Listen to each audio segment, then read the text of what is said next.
दिल्ली की भीड़-भाड़ और शोर-शराबे से दूर जाने की बात तीन पुराने दोस्त कर रहे थे। अर्जुन, कबीर और राघव। तीनों एक ही कॉलेज में मिले थे और अब अलग-अलग जॉब्स में बिजी जिंदगी जी रहे थे। अर्जुन ने ही आइडिया दिया, भाई एक काम करते हैं, अगले हफ्ते मेरे गांव चलते हैं राजस्थान। बहुत दिन से मन है तुम्हें अपने गांव दिखाने का।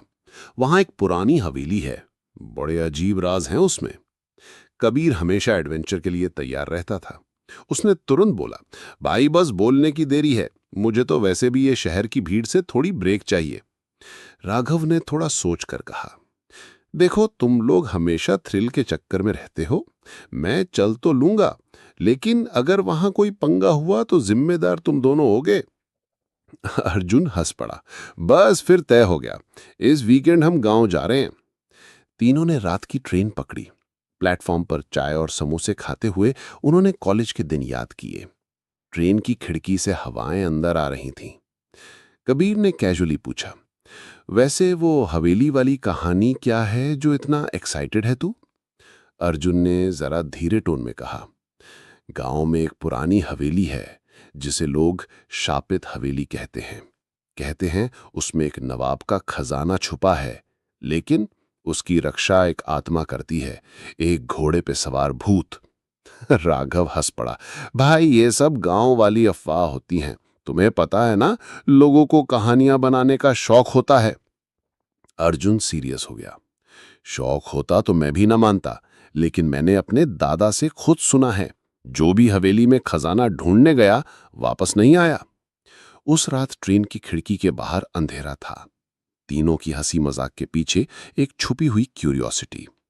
सुबह ट्रेन राजस्थान के एक छोटे स्टेशन पर रुक गई।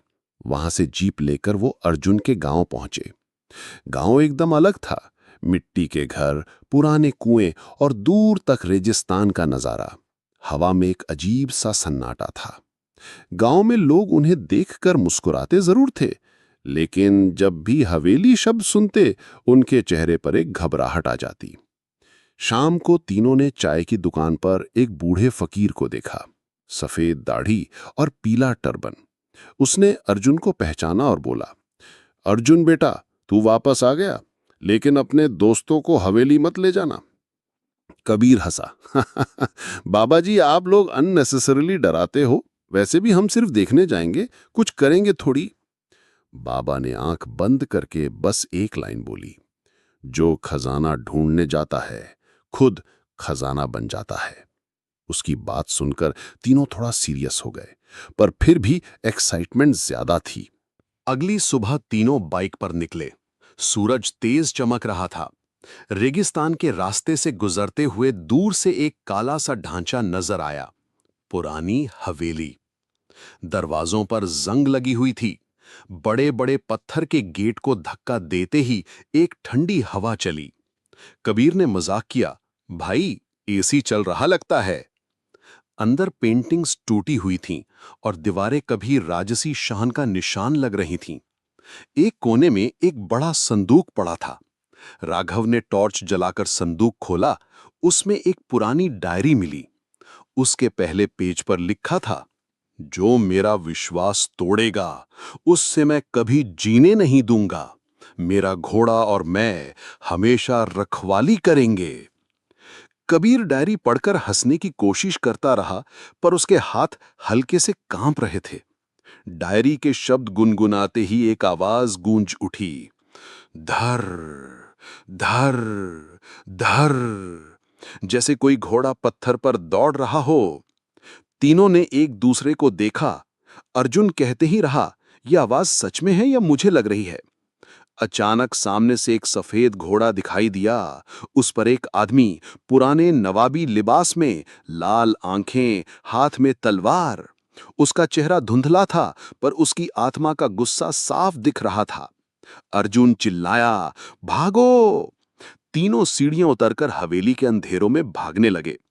हर तरफ घोड़े की टाप गूंज रही थी। कबीर गिर पड़ा, पर राघव और अर्जुन ने उसे खींच लिया। भूत तलवार लेकर उनके पीछे था। घोड़ा तेज रफ्तार से दौड़ रहा था। तीनों हवेली के बड़े गेट की तरफ भागे और जैसे ही बाहर गिरे, आवाज अचानक चुप हो गई। जमीन पर गिरकर तीनों जोर जोर से सांस लेने लगे, पसीने से भीग चुके थे। राघव ने डर से कहा, भाई, अब भी कहता है ये सब अफवाह है? कबीर ने अपने कपड़े झाड़ते हुए कहा, जो भी था असली था, और उस डायरी की बात भी सच है। अर्जुन चुपचाप हवेली की तरफ देखता रहा। खजाना अंदर है और भूत उसकी रक्षा कर रहा है, लेकिन सवाल यह है कि हमने जो देखा वो बस शुरुआत थी या अंत? दूर हवेली अंधेरे में खड़ी थी। घोड़े की टाप की गूंज अब भी उनके कानों में गूंज रही थी। रात को गांव वापस आने के बाद तीनों दोस्त एक ही कमरे में बैठे थे। चूल्हे की रोशनी में उनके चेहरे पे डर और उत्सुकता दोनों दिख रहे थे। कबीर ने कहा, भाई, जो हमने देखा वो किसी भूत फिल्म से कम नहीं था। अब मुझे लगता है कि हमें वापस नहीं जाना चाहिए। अर्जुन चुपचाप डायरी के पन्ने पलट रहा था। तुम दोनों समझते क्यों नहीं? ये डायरी सिर्फ धमकी नहीं, एक राज भी है। हवेली में खजाना छुपा है। अगर हमने उसका सच जान लिया तो शायद भूत का भी राज समझ आएगा। राघव ने भी हां में हां मिलाई। डर लगता है, पर क्यूरियोसिटी ज्यादा है। जो कुछ भी हो, कल सुबह हम फिर जाएंगे। अगली सुबह तीनों टॉर्चेस और डंडे लेकर वापस हवेली में गए। दरवाजा फिर वही ठंडी हवा के साथ खुला। इस बार उन्होंने अंधेरों में एक पुरानी सीढ़ी देखी जो नीचे तहखाने की तरफ जा रही थी। नीचे उतरते ही हवा और ठंडी और भारी लगने लगी। दीवार पर पुराने चिन्ह गने थे।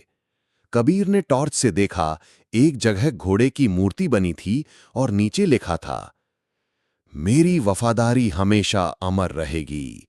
जो मेरा खजाना छुएगा वो घोड़े की ताप से मिट जाएगा। तहखाने में उन्हें एक बड़ा संदूक मिला, सोने के सिक्के, एक तलवार और एक मुकुट। कबीर ने एक सिक्का उठा लिया और मुस्कुराया। देखा, खजाना असली है। जैसे ही सिक्का कबीर के हाथ में आया, वैसे ही तहखाने में धर धर धर की गूंज होने लगी। आवाज पहले हल्की थी, फिर तेज होती गई। अर्जुन ने चिल्लाकर कहा, रख दो सिक्का कबीर, ये सब इसी वजह से हो रहा है। लेकिन तभी एक जोर का झटका लगा और संदूक खुद ही बंद हो गया। तहखाने के एक कोने में लाल रोशनी उभरने लगी। उस रोशनी से वही घोड़े वाला भूत सामने आया। उसका चेहरा और भी ज्यादा खौफनाक लग रहा था, जैसे इस बार वो छोड़ने नहीं आया। उसने तलवार हवा में घुमाई और एक गरजती आवाज निकाली, मेरा खजाना कोई नहीं ले जा सकता। घोड़ा सीढ़ियों पर दौड़ता हुआ उनकी तरफ आने लगा। तीनों भागने लगे। राघव ने एक पुरानी दीवार पे जोर से धक्का दिया और एक सुरंग जैसे रास्ता मिल गया। तीनों उसमें घुस गए। घोड़ा सुरंग के मुहाने तक आया, पर अंदर नहीं घुस सका, लेकिन उसकी ताप की आवाज सुरंग के अंदर भी गूंज रही थी। सुरंग के दूसरे तरफ निकलकर तीनों मिट्टी और पत्थर में लथपथ हो गए। बाहर निकलते ही सूरज ढल रहा था। अर्जुन ने कहा, अब तो कंफर्म है, खजाना असली है और भूत उसका रक्षक है। कबीर ने हाथ झाड़ते हुए कहा, पर भूत ने एक बात क्लियर कर दी है, वो हमें मारने से पीछे नहीं हटेगा। गांव लौटने पर बूढ़ा फकीर फिर मिला। उसने उनकी हालत देखकर कहा, समझे अब, वो सिर्फ भूत नहीं, एक श्रापित राजा है। अपने वफादार घोड़े के साथ उसने मौत पाई थी। उसकी आत्मा तब तक मुक्ति नहीं पाएगी जब तक कोई उसका खजाना लेने की कोशिश करेगा।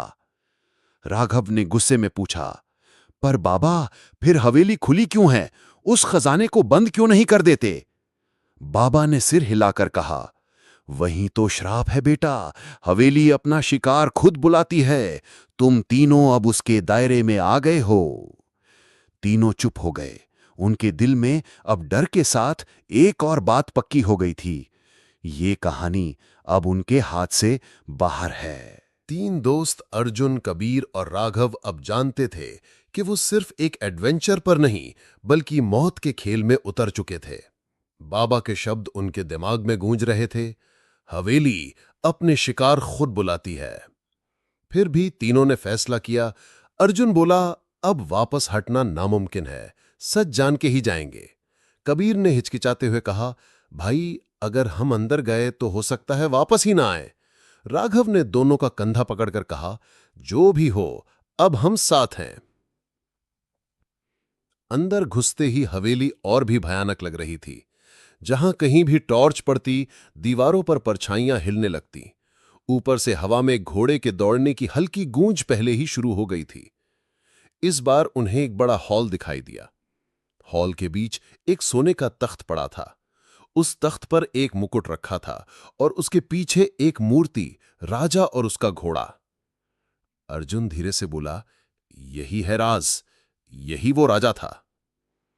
जैसे ही वो तख्त के पास पहुंचे, हवा तेज हो गई, दीवारों पर दिए अपने आप जलने लगे और तभी एक जोर की गूंज, धड़ धड़ धड़म। सफेद घोड़ा हॉल के बीच में आ खड़ा हुआ। उस पर बैठा था वही भूत, तलवार चमकाते हुए। उसकी आवाज पूरी हवेली में गूंज उठी, मेरा विश्वास तोड़ने वाले इंसान, अब तुम्हें खौफ के अलावा कुछ नहीं मिलेगा। रात का समय था। चांदनी रेगिस्तान पर बिखरी हुई थी।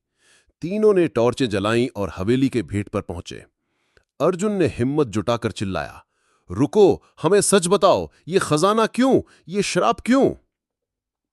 भूत ने घोड़े को रोका। उसका चेहरा धुंधला था, पर आंखों से आंसू जैसे टपक रहे थे। उसने कहा, मैं नवाब इल्तास खान अपने घोड़े सुल्तान के साथ इस हवेली का मालिक था। मेरे खिलाफ मेरे ही लोगों ने साजिश की। मुझे खजाने के लिए धोखा दिया गया और इस हवेली में ही कत्ल कर दिया गया। तब से ये मेरा श्राप है कि मेरा खजाना कभी किसी और का नहीं हो सकता। हवेली हिल उठी, दीवारें टूटने लगीं, भूत की आंखें फिर लाल हो गईं। जो भी मेरा खजाना छुएगा वो हमेशा के लिए यहां का हो जाएगा। तलवार तेज हवा चीर रही थी। घोड़ा गुस्से से हॉल में दौड़ रहा था। कबीर ने डर के मारे मुकुट पकड़ लिया और भाग उठा। अर्जुन और राघव चिल्लाए, पागल है क्या, वापस रख। लेकिन देर हो चुकी थी। घोड़ा कबीर के पीछे दौड़ा, तलवार उसके बाल बाल चूकी। तीनों सुरंग की तरफ भागे जहां से वो पहले निकले थे। हवेली की दीवार उनके पीछे गिरती जा रही थी।